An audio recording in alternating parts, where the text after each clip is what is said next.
I was born in Singapore on 24th October 1948. So I guess I've lived in Singapore almost 70 years now.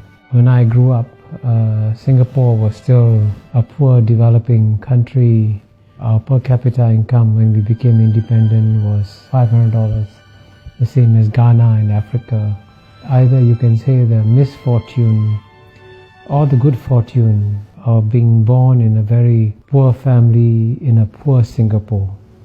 So when I was 6 years old, when I went to school for the first day, we were weighed at school. They wanted to see how heavy we were. And I was declared undernourished. So I was put in a special feeding program when I went to school, and the principal had a big pail of milk, and all the children who were underweight were asked to take one scoop of milk from the pail of milk. And our house in Singapore had no flush toilet. There was crime and riots, gangster fights in my neighborhood. So in a sense, I grew up in what you call a typical third world environment. And it's quite remarkable that in my lifetime, Singapore has gone from being a third world country to a first world country. And I have lived through this remarkable transformation. I was Dean of the Lee Kuan Yew School of Public Policy for 13 years, from 2004 to 2017. And I would give every student who came to the Lee Kuan Yew School the same lecture. I said, I'm going to share with you the secret of Singapore's success free of charge. And I to tell the students that if you implement this secret formula, your country will succeed. And I capture the secret formula with the acronym in English, MPH. The M stands for meritocracy. Meritocracy means that you select the best people to run the country. And what brings many countries down, especially in the third world, is that when it comes to selecting the finance minister or the economics minister, they will give their jobs to their brothers, their cousins, their uncles, their relatives, and not to the best people. And Singapore did the exact opposite.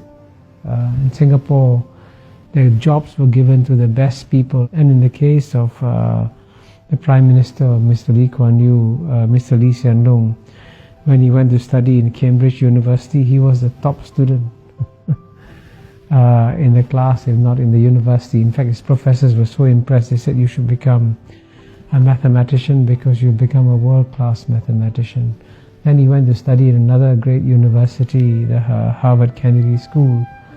And in that university, he's one of the few students to get an article published in a Tier 1 economics journal.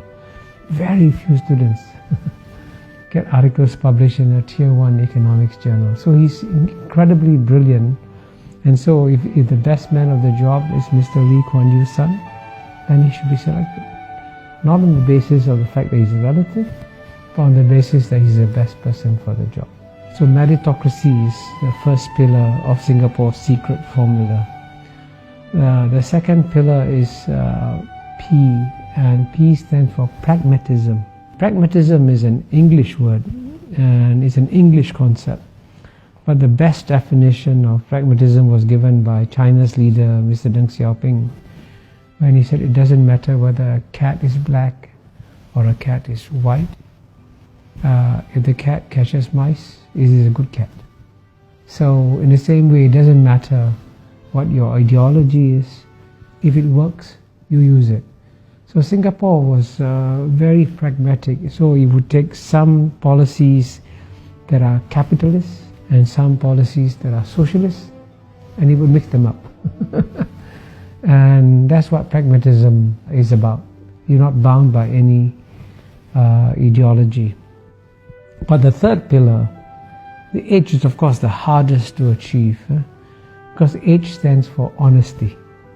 And indeed, what has brought most third world countries down and what has led to their failures in development has been corruption. And so Mr. Lee Kuan Yew, after he became Prime Minister, made it a point to punish not the junior people, but the very senior people. So when a deputy minister went on holiday with his friend, a businessman, when he came back, he was arrested. And so he said, why am I being arrested? He says, you went on a holiday with the businessman, he paid all your expenses, that's corruption. You go to jail. So when a deputy minister is sent to jail, then everybody says, oops, I got to be careful, I can also go to jail. So that honesty factor is one critical reason why Singapore has been exceptionally successful. So it's a combination of meritocracy, pragmatism and honesty. Then that's the formula for Singapore's success.